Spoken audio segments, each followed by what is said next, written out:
Hey! Tambala na! At eto na sila, ang nag-iisang masugid na taghanga ni Nicole Yala. Chris Chuper! Kasama ang nag-iisang die-hard fan ni Chris Chuper, Nicole Yala!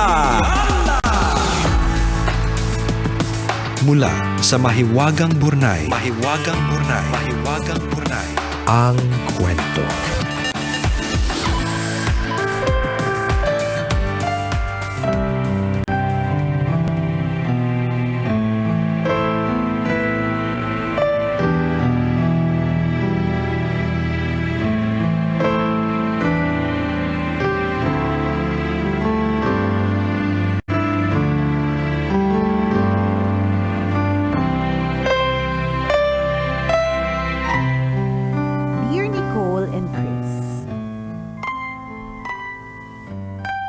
Itago nyo na lang ako sa pangalang Rica, tambalanista since 2016.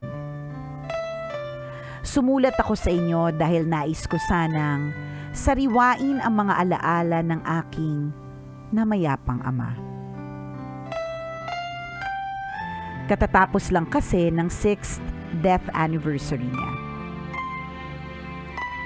Kahit ilang taon na ang nakakaraan mula nang mawala siya, nangungulila pa din ako sa kanya.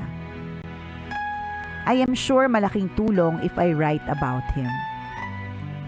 I also want to share yung maraming lessons from him na tumatak sa puso at isip ko. Baka sakaling kapulutan ng aral ng mga kapwa ko tambalanista. Kahit babae lang ang anak niya, hindi malambing yung tatay ko. Hindi siya yung yayakapin ka at sasabihin ng I love you. Pero kahit hindi niya ginagawa yun, na ipaparamdam niya sa aming magkakapatid na mahal niya kami. Hindi din siya madasalin at hindi rin pala simba. Matalino ang daddy at college graduate naman pero sobrang chill lang. Hindi masyadong nag-e-effort para mapaunlad ang pamilya namin. Sabi nga ng mommy, wala daw ambisyon sa buhay. Hindi tulad ng mga pinsan niya na kung hindi naging doktor, naging abogado. Pero kahit wala masyadong narating sa buhay ang tatay ko, para sa aming magkakapatid, siya ang the best. Hindi man niya kami nabigyan ng mga material na bagay o sari-sariling bank accounts, he molded us to be the women that we are today. Unang-unang itinuro sa amin ng daddy ang paggalang sa mommy. Kung ibang asawa yon, nagalit na kasi puro pintas ang inaabot ng tatay namin from our mom. Pero sabi ni daddy, kung hindi daw dahil kay mommy, hindi kami mailuluwal sa mundong ibabaw. At hindi din kami makakapag-aral sa private school. Walang masamang tinapay kay daddy. Huwag daw kaming magtatanim ng sama ng loob at patuloy naming irespeto yung mayayaman naming kamag-anak na hindi nagpautang nung gipit kami. May konting galit ito, no? Pero lahat tayo relate. Oh. Bigyan pa rin natin ng respeto yung mga kamag-anak natin, hindi tayo pinauutang kahit gipit tayo. Yan. Sabi ng tatay, maging magalang daw kami sa lahat. Hindi lang sa mga taong may matataas na posisyon, pero pati na rin sa mga security guards at janitors. Mahirap daw maging mahirap.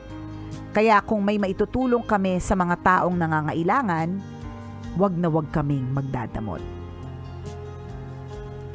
After ma-stroke ng daddy, tila nag-asal bata na. Pero kahit may nabago sa kanya, marami pa rin hindi na iba. Kapag binibigyan namin ng pera, inaabot niya sa mga kakilala sa labas na nagigipit sa buhay o binibili niya ng ice candy para sa mga batang naglalaro sa labasan. Yung mga basurero, inaabutan niya ng malamig na tubig. Minsan kasi naisama ko siya sa simbahan at nabasa niya ang mga katagang anumang maliit, basta malimit, ay patungong langit. I think he lived by that.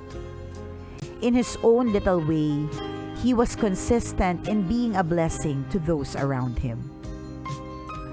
Kahit hindi pala simba noong malakas pa, sa Diyos din humugot ng lakas ang daddy ko noong mga huling araw ng buhay niya. Kahit hirap na makakilos, pinipilit niyang mag-sign of the cross. When he died, people from all walks of life came to his wake. Bawat isa sa kanila, may kwento how Dad, in his ordinary, simple way, helped them or made them feel special. I miss my daddy so bad, Tambalan. Dalangin ko sa Diyos na muli kaming magkita sa kabilang buhay. Mabuti ang Panginoon at alam kong pagbibigyan niya ako sa aking kahilingan. Walang imposible sa Diyos na nagmamahal. Salamat sa pagbasa ng sulat ko, Nicole and Chris, ang inyong tambalanista since 2016. Rika.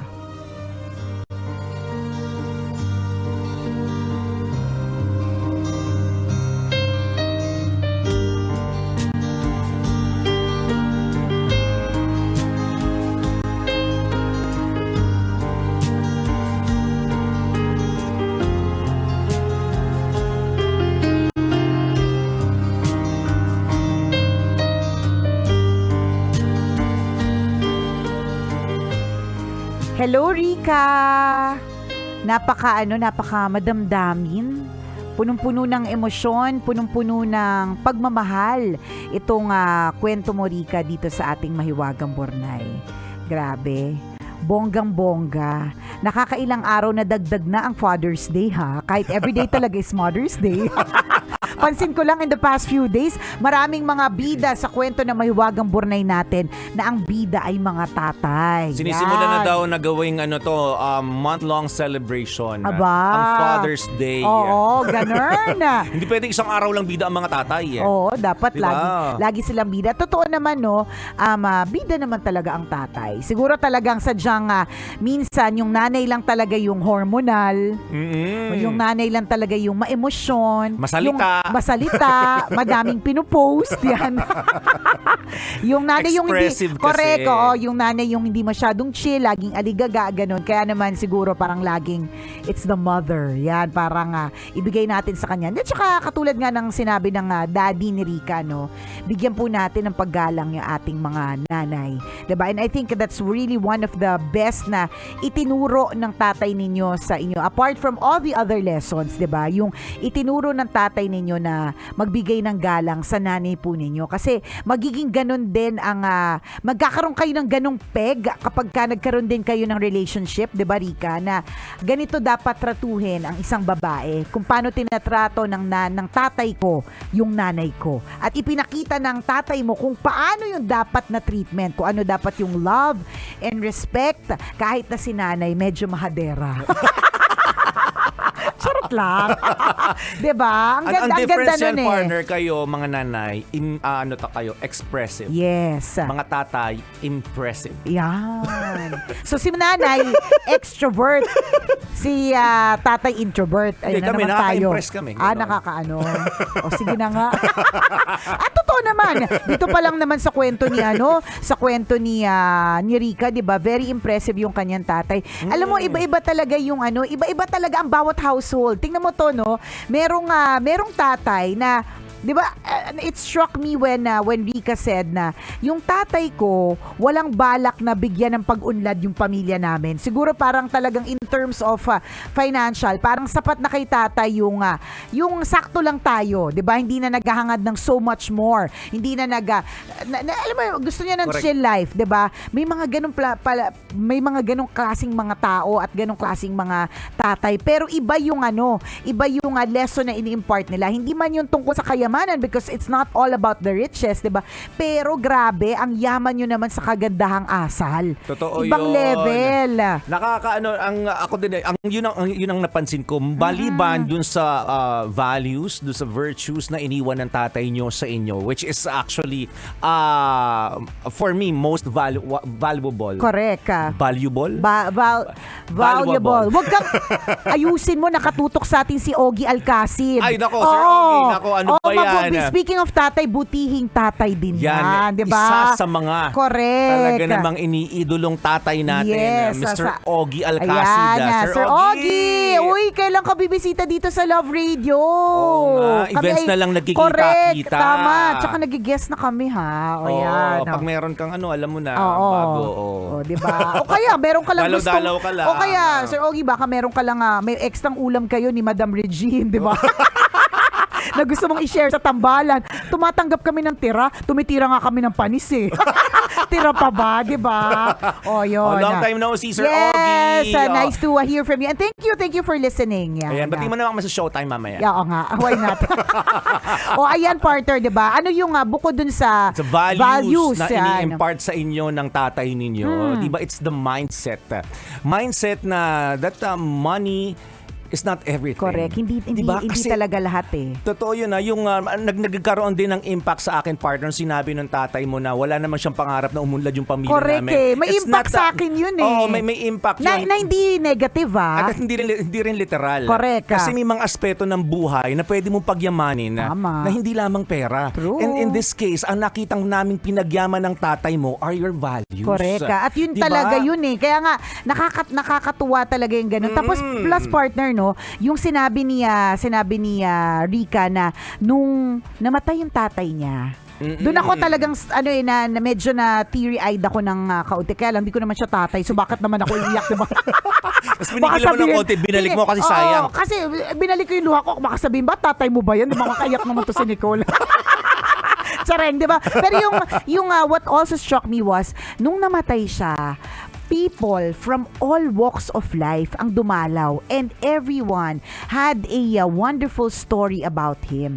Yun yung isa sa mga magaganda na gusto natin, no? Syempre ayaw natin mamatay. Lahat tayo gusto natin na may magandang sabihin sa atin yung mga tao pag namatay tayo. Ayaw lang talaga natin mamatay muna, 'di ba? Pero ang ganda lang na sa iyong libing, ang sinasabi ng mga tao puro magagandang bagay. Hindi yung naku, ewan ko nga kung bakit hindi pa namatay yan eh, 'di ba? Talagang ang masamang Kumatin pa nalamay ito, ha? Pero may mga ganun may mga chumichika lang para Huwag sa po kayong libreng natin kape. nalamay pag wala kayong magandang sasabihin Hindi. tungkol dun sa patay. Respeto na po yun. Hindi, chumichika sila kasi para sa libreng kape, tapos may masamang nasasabi, 'di ba? Pero Isipin mo, nakipagkape ka na nga, ang dami mo bang hindi magandang sinabi. may mga ganun, partner.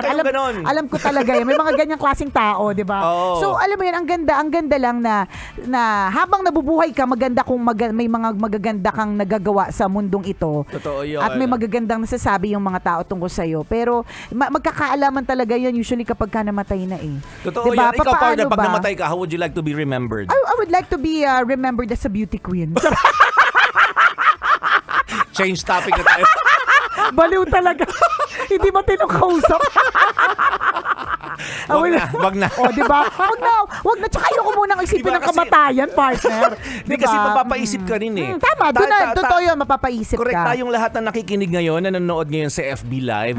Di ba, habang tayo nabubuhay at pag tayo dumating, lahat naman tayo doon tayo pupunta eh. Di ba, kapag namatay tayo, ano ang sasabihin ng mga tao nga atin sa lamay natin? Ay, siya yung mabait. Oo. Ay, hindi siya talaga yung ang dami niyang kabit. Ang dami pwedeng sabihin sa iyo ng tao. Depende kung paano nila Ikaw nakilala. Ikaw nakilala. At paano mo pinakilala yung sarili mo sa noong kanila. buhay ka pa. Correct, So in diba? this case, mapapaisip tayo, teka, ano ba yung ginawa ko kahapon? Tama. Ano ba yung gagawin ko ngayon? Oo. Lahat ba ng ito ay maganda ang naging effect sa tao na kausap ko at sa mga tao na kasama Correct. ko? Kasi maganda baka ba yung mamaya- sinasabi nila sa akin after? Sa true, baka mamaya ba naglalakad ka, yung pinaka-classic na example na nabasa namin at napanood namin na totoo na nahulugan ka ng kalembang ng simbahan. Alam mo yung likelihood Oo. na mangyari yun, pero nangyari sa'yo. 'Di ba?